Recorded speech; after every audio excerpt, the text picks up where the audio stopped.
Hello student, good morning and welcome to my channel pro education. चलिए start कर लेते हैं आज के करंट अफेयर का मोस्ट इंपॉर्टेंट क्वेश्चन, जो बहुत ही इंपॉर्टेंट है हर एग्जाम के लिए।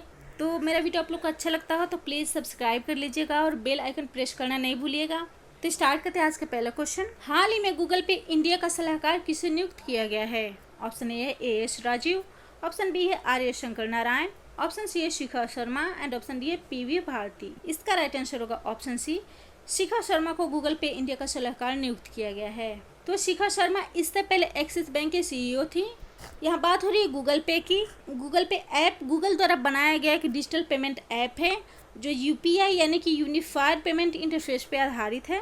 इसका संचालन एनपीसीआई के द्वारा किया जाता है जो इंडिया के बैंकिंग सिस्टम को मैनेज करती है। तो गूगल पे गूगल का एक ऐप है। गूगल की स्थापना हुई थी 4 सितंबर 1998 में।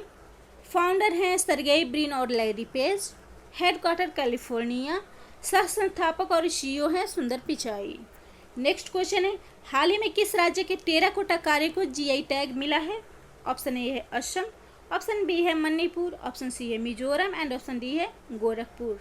इसका राइट आंसर होगा ऑप्शन डी, गोरखपुर के टेराकोटा कार्य को जीआई टैग मिला है। तो यह बात हो रही है जीआई टैग की, जिसका फुल फॉर्म होता है जियोग्राफिकल इंडिकेशन। इसका मतलब होता है भारत के किसी भी क्षेत्र में पाए जाने वाले विशिष्ट वस्तु का कानूनी अधिकार उस राज्य को दे देना। तो इसी के तहत गोरखपुर के टेराकोटा कार्य को जीआई टैग मिला है। तो गोरखपुर का टेराकोटा कार्य सदियों पुराना पारंपरिक कला है, जहां कुम्हार विभिन्न जानवरों की आकृतियां बनाते हैं, जैसे कि घोड़ा, हाथी, ऊंट, बकरी, बैल इत्यादि की।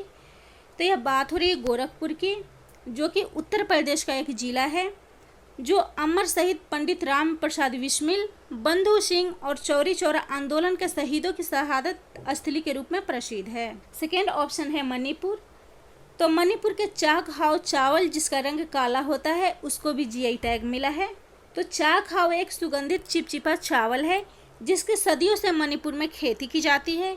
इसकी विशेष सुगंध इसकी विशेषता है। यहाँ बात हो रही है मणिपुर की। राजधानी है इम्फाल, मुख्यमंत्री है एन बीरेन सिंह, राज्यपाल है नजमा हेपतुल्ला। भारत का प्रसिद्ध लोकटक झील मणिपुर में स्थित है। इस झील की खास बात यह है कि यहाँ दुनिया का एकमात्र तैरता हुआ नेशनल पार्क है। अगला क्वेश्चन है, बजट पारदर्शिता जवाबदेही में भारत का कौन सा स्थान है? ऑप्शन ए है 53, ऑप्शन बी है 54, ऑप्शन सी है 52 एंड ऑप्शन सी डी है 51। इसका राइट आंसर है ऑप्शन ए, बजट पारदर्शिता जवाबदेही में भारत का 53वां स्थान है। तो ओपन बजट सर्वे के अनुसार भारत को 117 देशों में 53वें स्थान पे रखा गया है। आईबीपी यानी कि इंटरनेशनल बजट पार्टनरशिप, इसके द्वारा सर्वेक्षण ने भारत की केंद्रीय बजट प्रक्रिया को 100 में से 49 का पारदर्शी स्कोर प्रदान किया है, जो कि वैश्विक औसत से 45 अधिक है। और इस लिस्ट में न्यूजीलैंड 87 स्कोर के साथ सबसे ऊपर है। अगला क्वेश्चन है, आयु रक्षक कोरोना से जंग दिल्ली पुलिस के संग किस संस्थान द्वारा शुरू की गई है? ऑप्शन ए है अखिल भारतीय आयुर्वेद संस्थान, ऑप्शन बी है स्वास्थ्य मंत्रालय, ऑप्शन सी है गृह मंत्रालय एंड ऑप्शन डी है इनमें से कोई नहीं। तो इसका राइट आंसर होगा ऑप्शन ए, अखिल भारतीय आयुर्वेद संस्थान द्वारा इस पहल को शुरू किया गया है। तो आयुष मंत्रालय और दिल्ली पुलिस के तहत अखिल भारतीय आयुर्वेद संस्थान ने दिल्ली पुलिस कर्मियों के लिए आयुष कार्यक्रम का आयोजन किया है, जिसका उद्देश्य है सरल और परीक्षणित आयुर्वेद प्रतिरक्षा बढ़ाने के उपाय के माध्यम से कोरोना के खिलाफ लड़ना। तो यह बात हो रही है अखिल भारतीय आयुर्वेद संस्थान की, जो कि भारत का सार्वजनिक आयुर्वेद चिकित्सा और अनुसंधान संस्थान है, जिसकी स्थापना 7 फरवरी 2016 में हुई थी। हेडक्वार्टर न्यू दिल्ली है। निदेशक प्रोफेसर अभिमन्यु कुमार हैं। अगला क्वेश्चन है, हाल ही में किस देश ने लेबनानी समूह हिजबुल्लाह की सभी गतिविधियों पर प्रतिबंध लगाकर इसे आतंकवादी संगठन घोषित कर दिया है? ऑप्शन ए है जर्मनी, ऑप्शन बी है रूस, ऑप्शन सी है जापान एंड ऑप्शन डी है चीन। इसका राइट आंसर होगा ऑप्शन ए। तो जर्मनी ने आतंकवादी संगठन पे प्रतिबंध लगा दिया है। तो जर्मन सरकार ने कहा है हिजबुल्लाह की गतिविधियां आपराधिक कानून का उल्लंघन करती है। अमेरिका और इजराइल ने ईरान समर्थित इस समूह पर प्रतिबंध लगाने की मांग की थी। तो हिजबुल्लाह लेबनान के प्रधानमंत्री हसन दीव की सरकार का एक महत्वपूर्ण समर्थक है, जिन्होंने जनवरी में पदभार संभाला था। यह बात हो रही जर्मनी की। कैपिटल है बर्लिन, ऑफिशियल लैंग्वेज है जर्मन, प्रेसिडेंट है फ्रैंक वाल्टर स्टेनमेयर, करेंसी है यूरो। नेक्स्ट क्वेश्चन है, हाल ही में किसान सभा ऐप किस संगठन द्वारा लॉन्च किया गया है? ऑप्शन ए है गृह मंत्रालय, ऑप्शन बी है कृषि मंत्रालय, ऑप्शन सी है CSIR एंड ऑप्शन डी है DRDO। इसका राइट आंसर है ऑप्शन सी, CSIR द्वारा इस ऐप को लॉन्च किया गया है। तो 1 मई 2020 को देश के दूर दराज इलाकों में आपूर्ति श्रृंखला और माल परिवहन प्रबंधन प्रणाली से किसानों को जोड़ने के लिए इस ऐप को लॉन्च किया गया है। CRRI यानी कि सेंट्रल बोर्ड रिसर्च इंस्टीट्यूट, केंद्रीय सड़क अनुसंधान संस्थान द्वारा विकसित यह पोर्टल किसानों, ट्रांसपोर्टरों, मंडी डीलरों और अन्य संबंधित संस्थाओं को सहायता करता है और प्रभावी समाधान के लिए जोड़ता है। तो किसानों को वर्तमान में फसलों को बाजार तक ले जाने तथा बीज खरीदने में हो रही कठिनाइयों को देखते हुए इस ऐप को लॉन्च किया गया है। यह ऐप सीधे किसानों को संस्थागत खरीदारों से जोड़ेगा। तो इसको CSIR ने लॉन्च किया है, यानी कि सेंट्रल रोड रिसर्च इंस्टीट्यूट। तो केंद्रीय सड़क अनुसंधान संस्थान या CRRI भारत के वैज्ञानिक और औद्योगिक अनुसंधान परिषद की एक प्रयोगशाला है जो सड़कों और हवाई अड्डों के रनवे के डिजाइन, निर्माण, रख रखाव के क्षेत्र में अनुसंधान और विकास का कार्य करता है। इसकी स्थापना 1950 ईस्वी में हुई थी। हेडक्वार्टर न्यू दिल्ली है। President prime minister of India होते हैं। अगला क्वेश्चन है, किस राज्य सरकार ने कार और जीप जैसे सरकारी वाहनों की खरीद पर साल भर के लिए बैन लगाया है?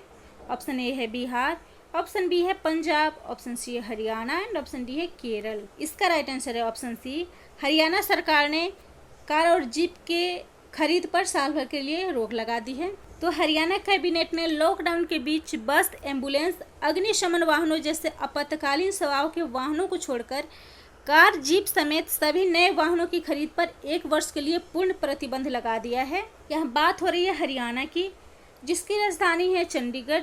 मुख्यमंत्री हैं मनोहर लाल खट्टर, राज्यपाल हैं सत्यदेव नारायण आर्य, राजभाषा है हरियाणवी, हिंदी और पंजाबी, हाई कोर्ट है पंजाब और हरियाणा हाई कोर्ट। यहाँ जिलों की संख्या है 22। नेक्स्ट क्वेश्चन है, हाल ही में भारत के पूर्व फुटबॉल कप्तान चुन्नी गोस्वामी का किस शहर में निधन हो गया? ऑप्शन ए है दिल्ली, ऑप्शन बी है कोलकाता, ऑप्शन सी है बेंगलोर एंड ऑप्शन डी है चेन्नई। इसका राइट आंसर है ऑप्शन बी, उनका निधन कोलकाता में हुआ है। तो चुन्नी गोस्वामी 1962 में आयोजित जकार्ता एशियाड के स्वर्ण पदक विजेता और भारतीय फुटबॉल टीम के कप्तान थे।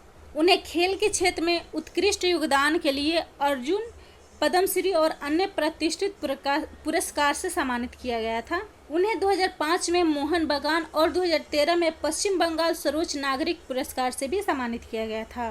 तो वे भारतीय फुटबॉल टीम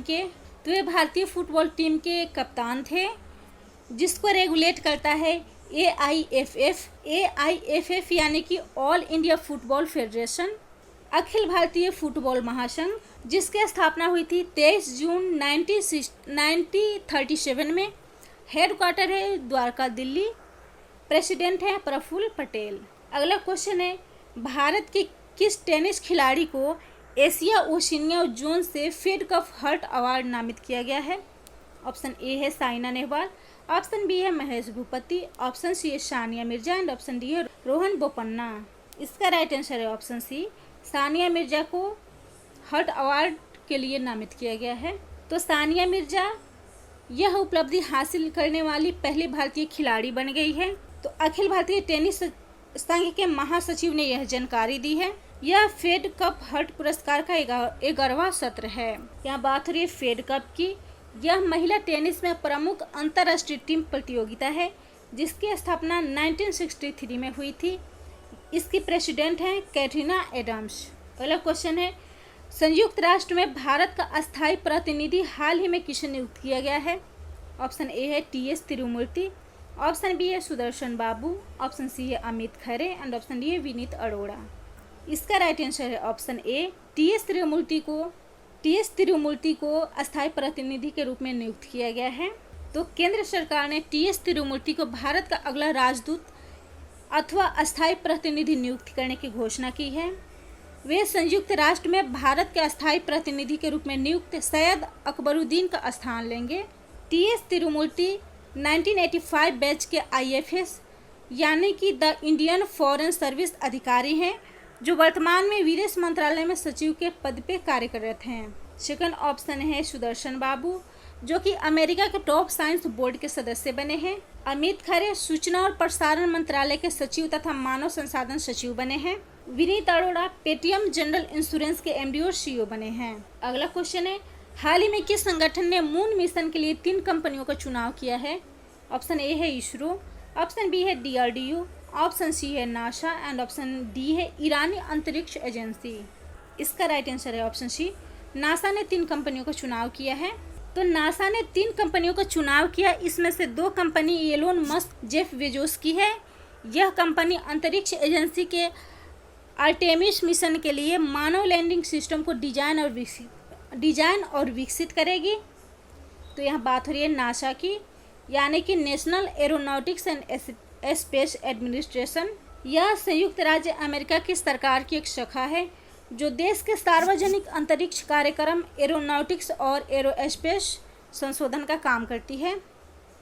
इसकी स्थापना 29 जुलाई 1958 में हुई थी। हेडक्वार्टर वाशिंगटन DC है। Chief financial officer Jeff David हैं। एडमिनिस्ट्रेटर जिम ब्रिडेनस्टाइन हैं। अगला क्वेश्चन है, अमेरिका ने बौद्धिक संपदा संरक्षण के लिए किस देश को प्राथमिकता निगरानी सूची में शामिल किया है? ऑप्शन ए है पाकिस्तान, ऑप्शन बी है भारत, ऑप्शन सी है श्रीलंका एंड ऑप्शन डी है चीन। इसका राइट आंसर है ऑप्शन बी, भारत को इस सूची में शामिल किया गया है। तो अमेरिका ने अपनी इस सूची में भारत के साथ अन्य 10 देशों को भी शामिल किया है। अमेरिका ने भारत की ई-कॉमर्स स्नैपडील सहित 4 भारतीय बाजारों को निगरानी की प्राथमिक सूची में शामिल रखा है। बौद्धिक संपदा अधिकारों के उल्लंघन और कारोबार में असमानता के आधार पर यह तय हुआ है। तो बौद्धिक संपदा अधिकार नैतिक और वाणिज्य रूप से मूल्यवान बौद्धिक सृजन करना होता है। यह अधिकार एक निश्चित समय अवधि और एक निर्धारित भौगोलिक क्षेत्र के मद्देनजर दिए जाते हैं। तो यह बात हो रही है अमेरिका की, जिसकी राजधानी है वाशिंगटन DC। सबसे बड़ा शहर है न्यूयॉर्क। प्रेसिडेंट है डोनाल्ड ट्रंप, वाइस प्रेसिडेंट है माइक पेंस, करेंसी है अमेरिकी डॉलर। तो देख लेते हैं आज का प्रश्न क्या है। आज का प्रश्न है हमारा, 1 मई को कौन सा दिवस मनाया जाता है? ऑप्शन ए है विश्व स्वास्थ्य दिवस, ऑप्शन बी है विश्व श्रमिक दिवस, ऑप्शन सी है अंतर्राष्ट्रीय पंचायती राज दिवस एंड ऑप्शन डी है विश्व मलेरिया दिवस। तो इसका आंसर आप लोग कमेंट बॉक्स में बताइएगा। मेरा वीडियो आप लोग को अच्छा लगता हो तो प्लीज़ लाइक कर दीजिएगा, शेयर कर दीजिएगा और सब्सक्राइब कर लीजिएगा।